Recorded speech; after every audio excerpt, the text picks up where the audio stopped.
Is there anything to having just seen South Dakota and not playing them right away?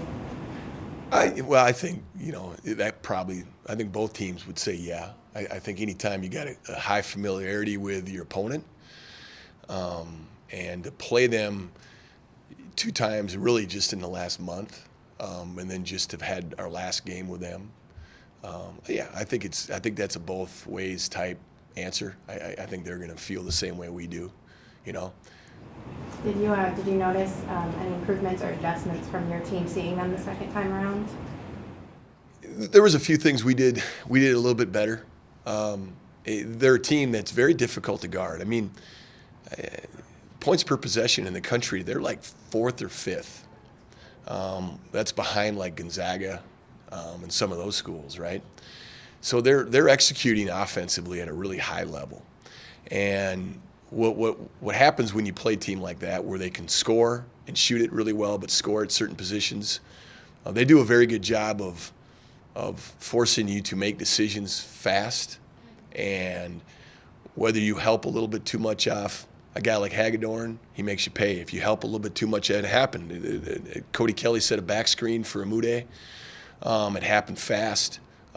Billy gets caught a little too much help, and Cody Kelly gets an open three, makes it. And they made us pay on some of those. And some of them are easy layups because the guy that's setting that screen is a really good shooter, and if you give help. So our talk has got to be better. We got to do a better job of not getting hit by screens, and our backside's got to be engaged and aware. And both times we played them, it's interesting. This league and the way they set up the schedule is I think our team that we had a week to prepare for both times was Western Illinois. South Dakota's team that they've had a full week to prepare for was us. And both times we played them on a short week. They're a hard team to prepare for in a short week. And that says a lot about the kind of players they are, and the kind of offensive team they have. I got a lot of respect for what they can do offensively, and defensively they've done enough to where I think they can beat anybody in this league. But so it's better to have a few extra days to prepare for them, and that's not an excuse. Everybody's got teams they got to do that with. It just so happened ours was USD, and we're playing them again for a third time in about a 4-week span. That being said, is there a temptation to maybe overanalyze the last game or overanalyze the last two games, or how are you kind of approaching this week, knowing that you are playing this team and you do have time to prepare? Yeah, I think there's always that chance. I think you got to be careful not to overcoach, right? And I like to think I usually fall short of trying to overcoach anything. Okay, I think that's just been more of the style that I've always taken, probably because of who I've worked with in the past. But it was really some simple, easy things throughout a game that got us. And so I think we can really sharpen our edge a little bit with some of the things we need to be more prepared for. And so we'll get better reps with that this week.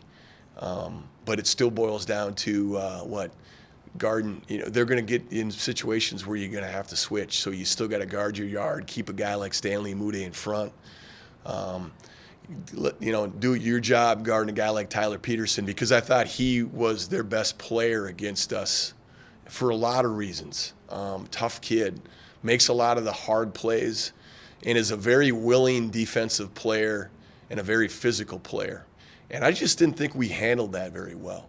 So, there's from a schematic standpoint, there might be some adjustments you make, but you can't make a million adjustments. You got to still be who you are and try to sharpen that edge a little bit better, and just do a better job of having more awareness. Whether you're guarding a guy that's going to set a lot of screens, that's a tremendous shooter, then your talk has got to be great. And if you're guarding a guy that's going to receive a lot of screens, then your awareness has to be great, because we can't give you much help. And they just took, both times we played, they've taken really good advantage of those situations, and we didn't do a good enough job. At tournament time, you always hear pundits talking about how great to have an experienced playmaker at point guard. Yeah. And from your experience, come tournament time, how important is that? And, what's that say about Marlon? Marlon Stewart's going to give you a chance to win every game you play in a lot of ways, right? Because of the plays he can make. He leads our league in scoring and assists, and he's on the floor a lot for us. We can't have him fouling out with 4 minutes left. I think it was a 6-point game when he fouled out with 4 minutes left. And it's really hard for us to play without Marlon on the floor. Everything runs through him. That's not a big secret. I'm not saying anything that not everybody, everybody knows that. But there's no question. And I think, like, you could say that about the guys we put on the floor. I think guys like Deshaun have shown, and I really have loved how Deshaun's played these last few weeks. He's shown that whether it's from three or attacking the basket or offensive rebounds or having a presence out on the court, he's shown that he can make some plays in some tough games.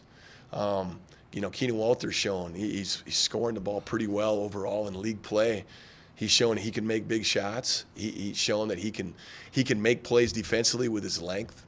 But then you got a guy like Philip Brabracha who's shown that he can go out and get you 20 and 15 or 20 and 10. We need some other guys to step up and continue to fill their role and do a job, whether it's on the defensive side or offensively, just making the right play. If we can keep the turnovers down, we got 2 times we played USD, and they're not a team that forces a ton of turnovers. We've had 35 turnovers in 2 games, but yet the previous 2 games we had 17 total. So let's do a better job taking care of it. Let's do all the things we can that we can control to give ourselves a chance in the last 5 minutes of the game. And hopefully we can do that. And it starts with playing hard, playing smart, playing together, and trying to make those hustle winning plays. And then a lot of other things kind of take care of themselves. As a coach, is this week more fun or stressful? It's more fun. It's more fun. Honestly, we got nothing to lose going into this thing. And it's a situation where USD is going to be a favorite to win this game, as they should be. Okay, they've shown over a course of a season that they should be the favorite. I think we can match up with them. I think we can go on the floor and give them our best and be a team that can beat them. But the effort, the focus for 40, and that effort for 40 has got to be better than what it's been the last 2 times we played them. Marlon leading the league in points and assists for the first time since Nate Walters. As a guy who's been around Dakota basketball, that seems like a pretty impressive statistic. Well, there's a lot of good players that have played in the league during that time and since that time, right, of Nate. And so it does. It just speaks to the kind of talent he brings to the floor. And some of the games he's had where he's made a lot of plays for us. He just has. And so you talk about a young guy that I think that was a challenge we kind of threw at him this year because we just knew we'd lean on him a lot. And I think he's really come through for us in that area because we haven't. It's not like our 3-point percentage has been great. There's probably more assists that haven't. There's been some missed assist opportunities for him too, right? So, and we're also asking him to. Sometimes teams have the advantage of maybe hiding a guy defensively a little bit to give him some breaks. We don't have the luxury of hiding Marlon defensively. He doesn't have the luxury of being on a team where he can, sometimes you see some other guards in the league and they'll put him on guys that maybe aren't as big as scoring threats. That hasn't been the case for Marlon. We're asking a lot out of him. And he's got the abilities physically but also mentally to do it. But it's hard, man. It's really hard. And that's what we're asking out of him, is to do the best job he can guarding a guy like Tristan Simpson. And you might get switched off on the Hagedorn. Good luck. Battle, fight, scratch, claw. Do all you can. And that's what that's just what we're asking.